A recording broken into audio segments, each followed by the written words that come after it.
You lost that? Oh, you lost it.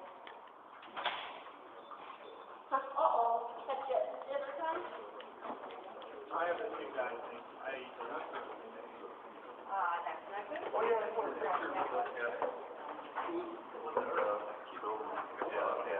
doing still? Yep. Yeah, why would it be rough? It would be rough.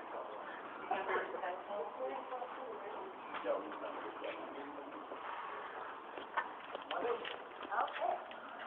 Look at me. Oh. You doing all right? Okay. Well, I think this is all right.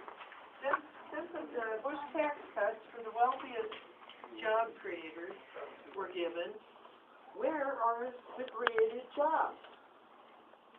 Are they offshore maybe? Or was the money never spent?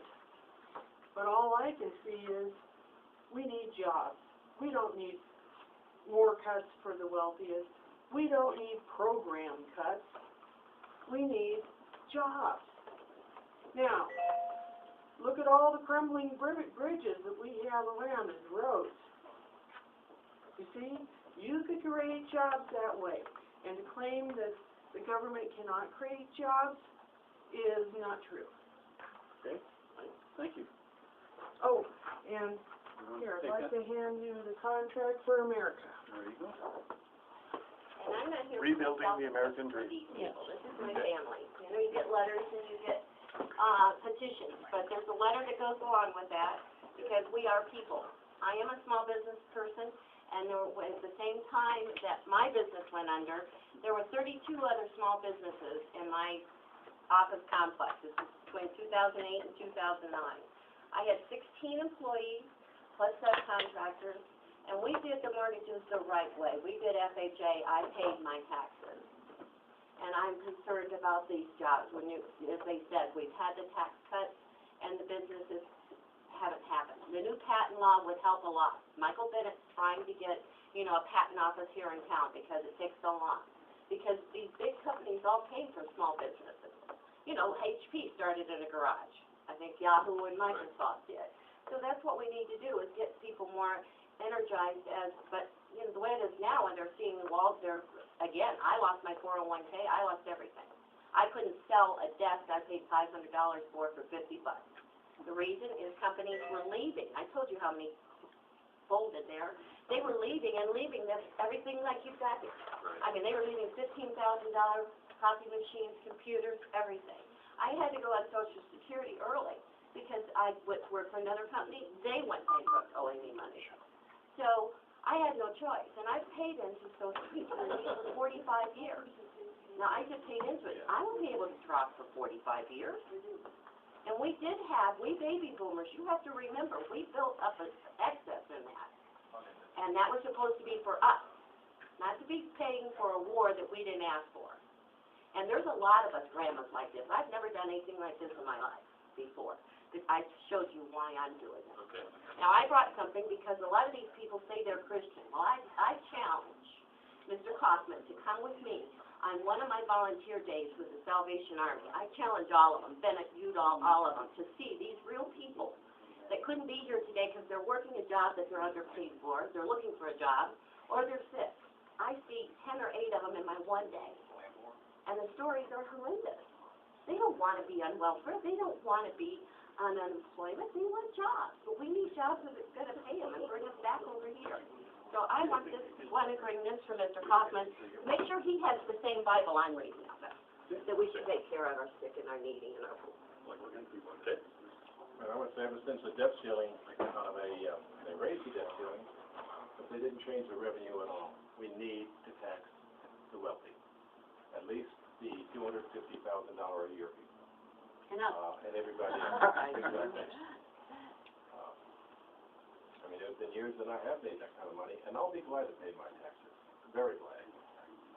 All right. And I would think the wealthy should do the same. Yeah, They made it here, they deserve to pay it here.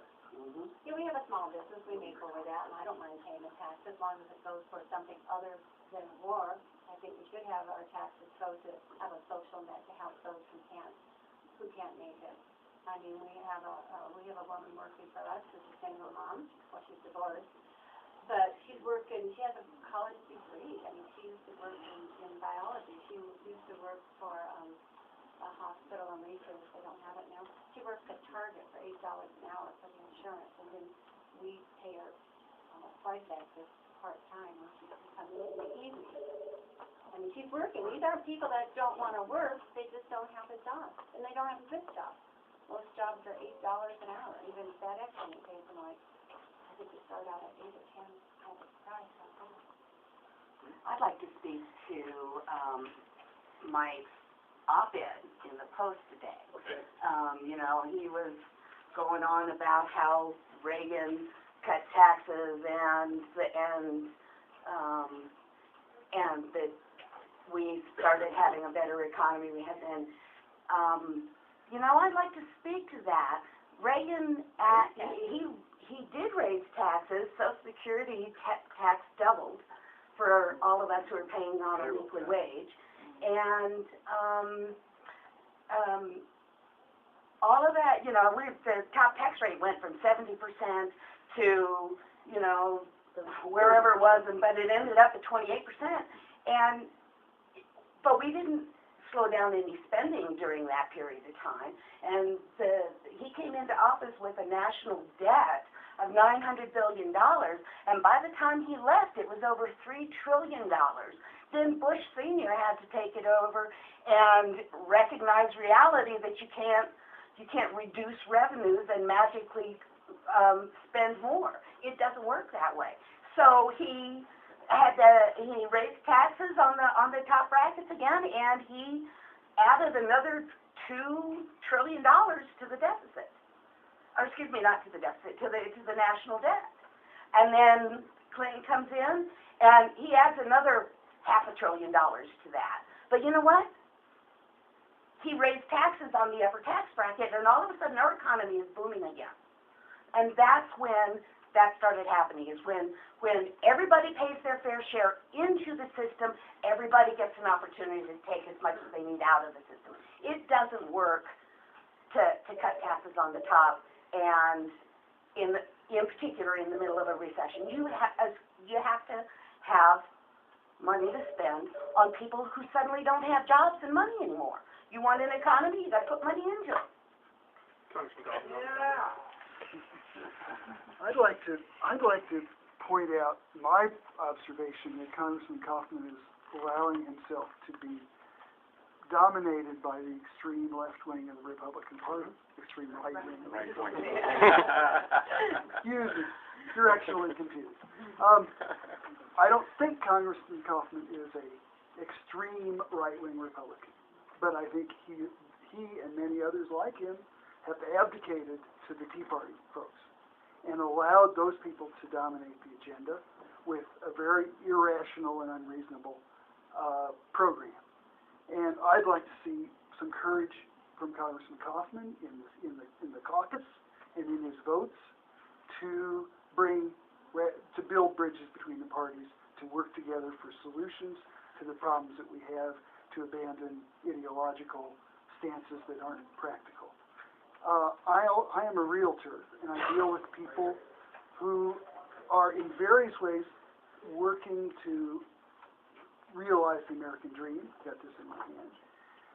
When they don't have hope, and they don't have confidence, and they don't have security, they can't buy houses. Surprise. Or they won't buy houses. I wouldn't either.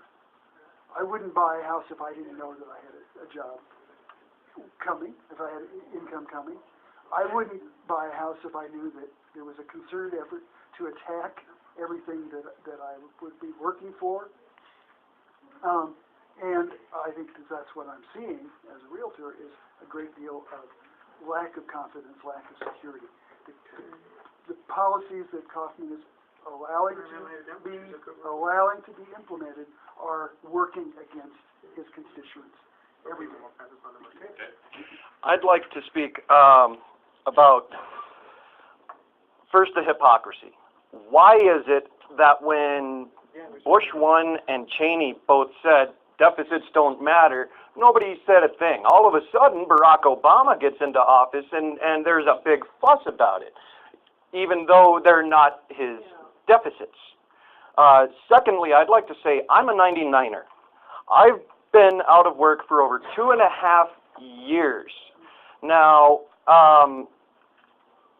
there are a couple of things that are wrong with that. Number one, I am an intelligent, educated person. I've been through school, I've gotten an education, and there is nothing out there for me. My last job was with Ultimate Electronics, which is now out of business. Now, the other thing that goes with the high unemployment is the fact that employers think that if you're not happy, you can't quit because you may not be able to find another job. So they think it's okay to just treat their employees like crap. I used to work over here at Brookstone, and I was a strong, established manager over there. All of a sudden, this new manager came in, and she made all kinds of sweeping changes. She made a rule that said no more breaks, period. That's illegal. I stood up for the employees. I stood up for what was right, and I got fired. I don't have any recourse against that company at all. None. I don't have any recourse against the company. I got a job about a year ago through a temp agency. They said it was supposed to last 3 months, but the agency was lied to by the company that took out the contract.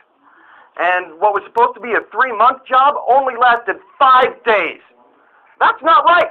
I don't have any recourse against them either. We need to do something about these things. Now, when I brought these things up to Mike Kaufman in an email, I got a response from a Steve Beck, who literally just filled the response with lies.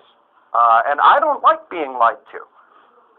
I would appreciate it if we got a little bit more truth rather than ideological crap.